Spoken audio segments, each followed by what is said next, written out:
Welcome to Smart Champs. Motion in a straight line. Physics problem number 5.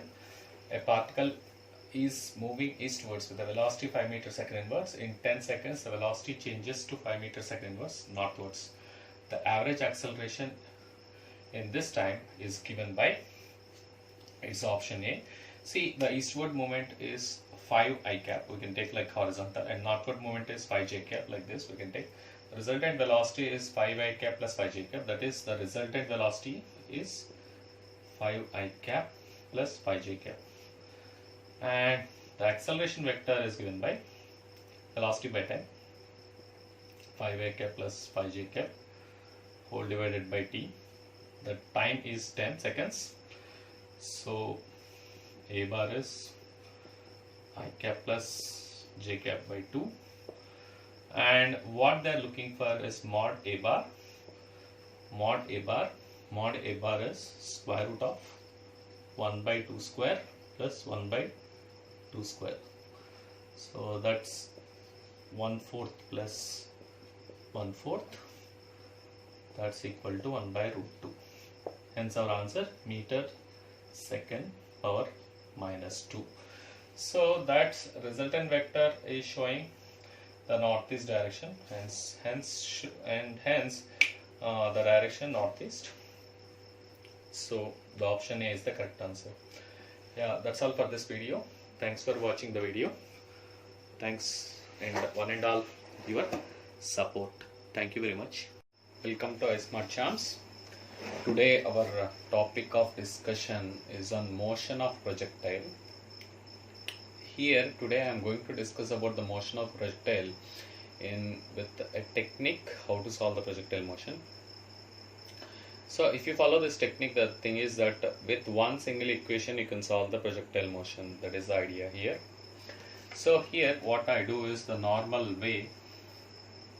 We have the x and y axis, and this is how one projectile is projected at an angle of theta. You all know very well that the y component is u sin theta and the x component is u cos theta. By the way, what is the projectile? Any object that moves under the influence of gravity. Any object that moves under the influence of gravity is called a projectile. This is one important point. Another important point what you have to remember is that x component of velocity is independent of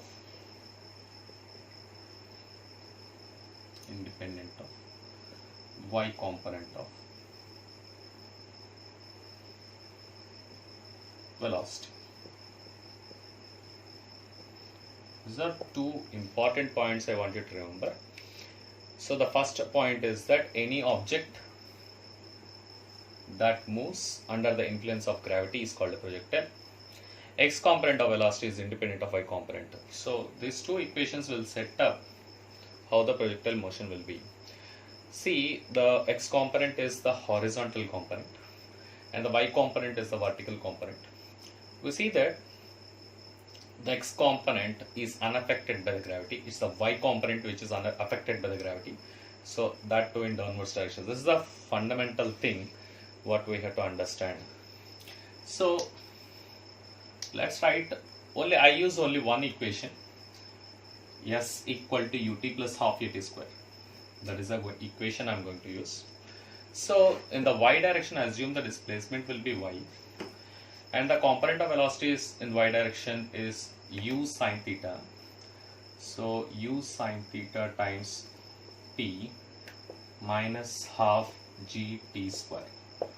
This is the equation for the movement in y direction. For the movement in x direction, x component of velocity is unaffected by the gravity, so it will remain constant. So the x displacement will be u cos theta times t.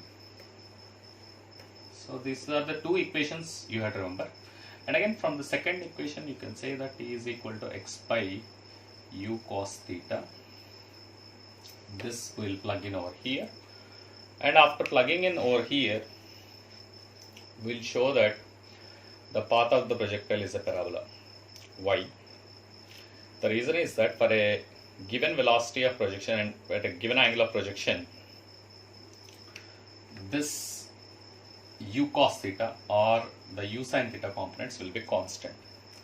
So the reason, when I substitute over here T is equal to x by u cos theta, you can see that y becomes u sin theta into x by u cos theta, that's what you got, minus half g into t square, that is x square whole divided by u square cos square theta.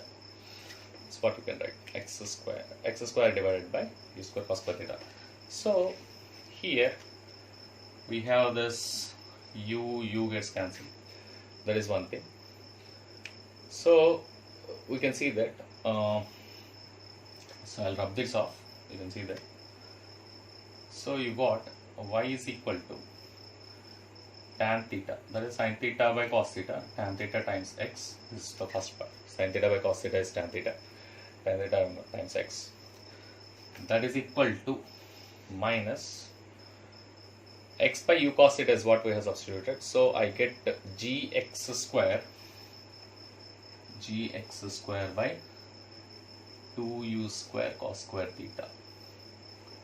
We see that g by, for a given initial velocity of projection and the angle of projection, you have g by 2u square cos square theta is a constant. So this one can write, this is of the form ax minus bx square, where a stands for tan theta and b stands for g by 2u square cos square theta. So this equation shows that the path of the projectile is a parabola. That's the first part of the thing of the projectile motion. This is completed. And now the second part of the projectile motion is that here comes the techniques and tricks what I am going to teach you. So here stuff is that, see, I will differentiate this with respect to t. My idea is that at the maximum height, the slope, if I draw a tangent, for the tangent the slope is 0, which means the velocity at the highest point is 0. So that is the velocity at the highest point, that's called h max for us, we call that. So at y equal to h max, the velocity of the projectile is 0. So its x component only will sustain, the y component is 0. So dy by dt, the y component of velocity, that is 0, only x component sustains. So dy by dt should be set to 0. So u sin theta, as I said, they are constants. So simply find the derivative, that becomes u sin theta minus half g into 2t. This is what I get. Gets over cancelled. What is t over here? T is called time of ascent. So from this equation, gta minus u sin theta is equal to 0.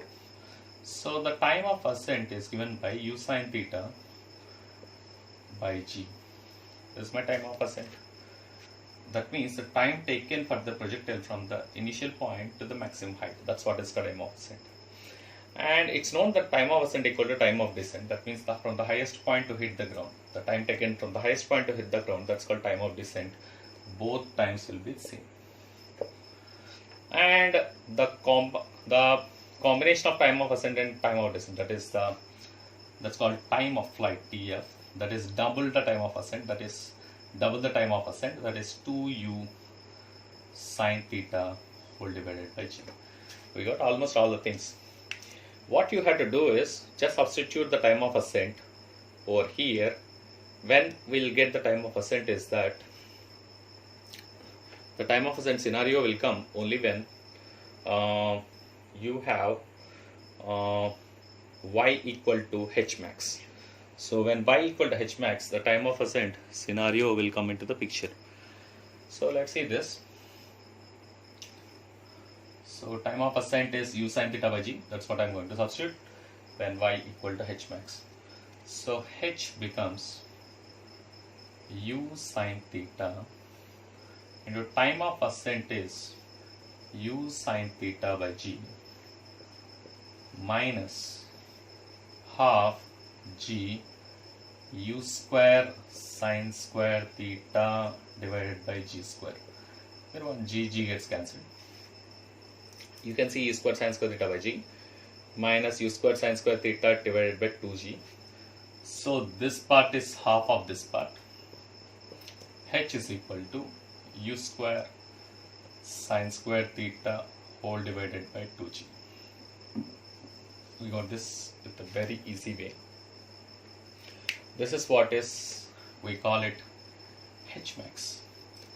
H max is the maximum height achieved by the projectile with the given velocity of projection. So that's how one can calculate the time of ascent and the time of flight, time of descent, and the h max. And now the job is to find what is range. So let's see this. So h max we got, and now range is given by the range is the x component distance. So range is u cos theta times the time of flight. So what is the maximum distance it has covered for the entire journey? That is the time of flight. Time of flight we calculate it as 2u sin theta by g. So it becomes u cos theta times 2u sin theta by g. So this is what I get. So you get u square 2 sin theta cos theta is sin 2 theta, u square sin 2 theta by g. This is called range. H max range we have got. And now when we get the maximum range, that is R max will happen when sin 2 theta is maximum. Sin 2 theta is maximum when 2 theta is equal to 90 degrees, which means that the angle of projection will be 45 degrees, one can say. The angle of projection is 45, you will get the maximum range. Maximum range is u square by g. Very easy. So the maximum equations are solved. The next part is, this is one of the fundamental question people can ask in the board examinations. So what is the ratio of the range to maximum height? This is one of the questions which can be asked. So we have just written the equation for the range. H max is u square sin square theta whole divided by 2g, and range is given by u square sin 2 theta by g. The thing is that we have to find the ratio of these two. So I will find h max divided by r. So when you work out it, it's very simple. You get tan theta by 4. I want you to work out for yourself. So tan theta, this is one of the important equation. If it is given the values of h max and r, you can find what is theta. Theta is given by tan inverse of 4 h max divided by r. There's one fundamental equation what you have to know. If they have given you the what is maximum height and what is the range, so one can calculate the value of the angle of projection from this equation. What if the range is equal to maximum height h max? If range is equal to h max, when that happens, the angle of projection is tan inverse 4. So these are some of the fundamental questions one can ask in the board examinations. So these are some of the questions. See, another question one can be asked is that at the angle of projection theta equal to 45 degrees, when theta equal to 45 degrees, we get the maximum range. So R max is equal to 4h max and theta equal to 45 degrees. These are the other set of questions one can be asked in the examinations. So this is about the motion of projectile with a one simple single equation, and then you have to take the derivatives and then you got the answers very quickly. So this is what I want to share with you, friends. So thanks for watching my videos. Thanks for your support. Thank you very much. Welcome to iSmart Champs, lecture number 4, that is the problem solving session 4, physics, motion. So here we are talking about straight line motion, and this problem is a very important problem. A train goes from station A to station B with a speed of x meter second inverse and returns back to A, that is from B to A. It returns back from B to A with a speed of y meter second inverse. Show that the average speed is the harmonic mean of the speeds x and y, or you got to show that it's 2xy by x plus y. That's the average speed you have to show. This is one of the important questions. So normally BITSAT, that kind of examinations also, or NEET can be asked this kind of questions even in NEET. Okay, let's see this, how to solve this one. So it can be done like this. So the points A and B, I mean the stations A and B are at a fixed distance of S, assume this. So this is the point A, this is the point B. They are at a fixed distance of S. And now the forward journey and the backward journey, it's 2s. That's what we have to keep in mind. So the average speed, we'll write the formula. V average is total. Here I'll write distance because it is speed they are asking. So total distance divided by the total time. Here what we have to understand is that, assume that for the forward journey the time taken is t1 because the velocity is different, that is x. And in the return journey, assume that the time is t2 because it is y. So they will take different time period in order to cover the same distance because the velocities are different. Or one can say the speeds are different. In this case the speeds are different. So total distance, I can say that that's 2s divided by, assume that t1 plus t2, that's the total time. So t1 is the time for the forward journey, t2 is the time for the reverse journey, that is backward journey. So t1 can be written as x, s by x, and because s is the distance covered with the speed of x, so s by x seconds one can write, and t2 can be written as s by y under the same token, s by y seconds under the same token. Now our job is very simple. We got to plug in these things over here. So we get, I'll rub this off. So once again, 2s instead of t1, that is s by x, instead of t2, that is s by y. We can take s as common, so 2s divided by s into 1 by x plus 1 by y. You can cancel s, take a LCM, you got the answer. So you got 2x by x plus y. This 2x by x plus y is called the harmonic mean. It is also called harmonic mean. It's also called harmonic mean of x and y, and this is the average speed when equal distance is covered with a different velocity in different intervals of time, of course, because the velocities are different. And here the situation of acceleration is not there. That's you have to keep in mind. There is no situation of acceleration over here, and equal distances are covered with the different velocities. In that scenario, you will generate the harmonic mean of the speeds or velocities. Thanks for watching the video. Thank you very much. Welcome to iSmart Champs. This is a new series on my lectures. This is on problem solving sessions and problem solving series on physics actually. And today is about my earlier videos about projectile motion. This one is the problem solving sessions in physics.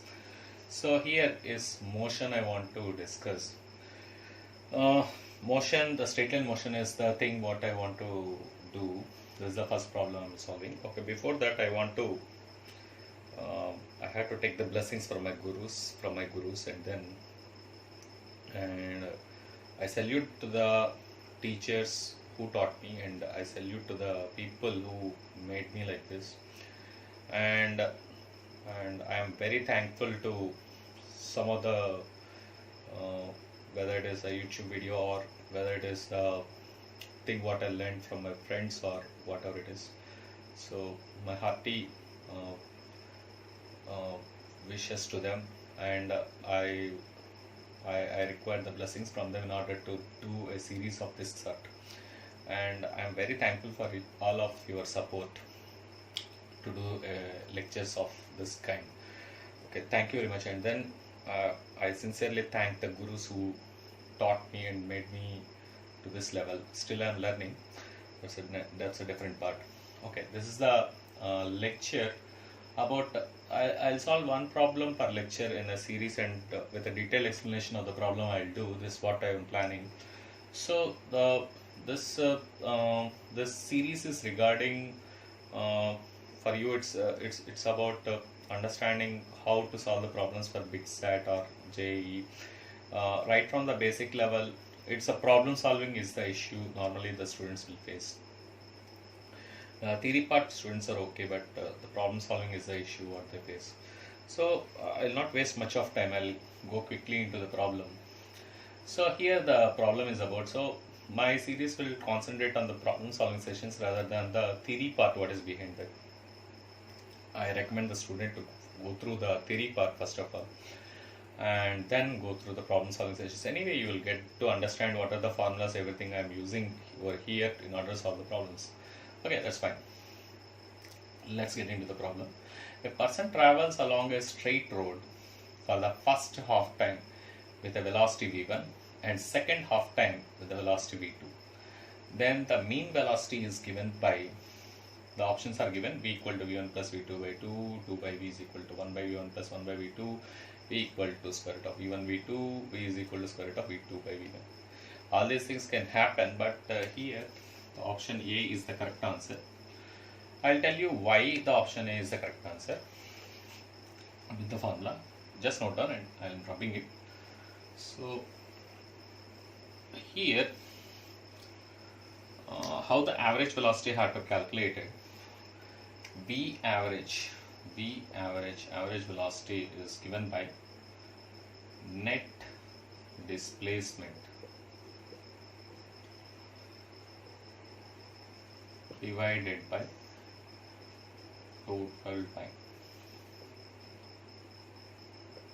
Let's assume the first instant the time is t, the second instant the time is same t, because both the instances time is same. And he traveled with the velocity v1 in the first instant. So let us say the displacement covered is equal to x1 equal to v1 times t.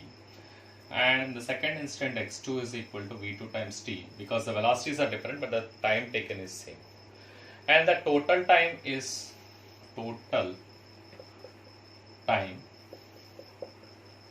nothing but 2t, this t plus t, you can know. So simply substitute here. Net displacement is nothing but x1 plus x2, that is next displacement, x1 plus x2 whole divided by 2t. This is the answer. And x1 plus x2 is nothing but v1t plus v2t whole divided by 2t. T you can take common. So t1 t into v1 plus v2 whole divided by 2t. tt gets cancelled. So you get the answer. Net displacement divided by total time, that is V average, is given by v1 plus v2 by 2. So that you can see in the option 1 as I have already given. Yeah, thanks for watching the video. Please note down after passing the video. Thank you very much. Welcome to iSmart Champs. This is the problem solving series, physics, motion, lecture number 3. That's the third problem we are discussing. If the velocity of the particle is 2t square plus 10 meters second inverse, if the velocity of the particle is 2t square plus 10 meters second inverse, then the average acceleration of the particle between 2 seconds and 5 seconds is, this is the question. The option D is the correct answer. How it is, we'll see.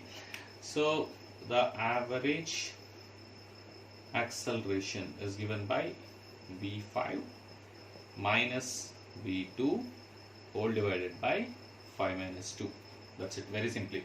So that is the velocity at the 5 seconds minus velocity at 2 seconds divided by the delta t, that is the time interval. So v5 can be calculated very easily. So v5 happens to be 2 into 5 square plus 10 minus, this is the first part, 2 into 2 square plus 10 divided by, whole divided by 5 minus 2 is 3.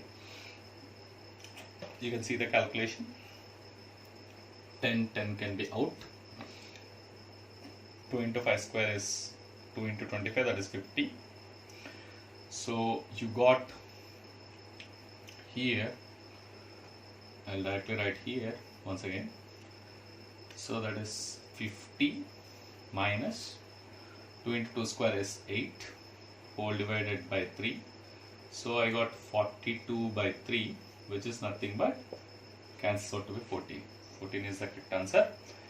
Hence option number 4 is the correct answer. 14 meters second power minus 2. That's the average acceleration. Hence the problem. Thank you very much. Thanks for watching the video.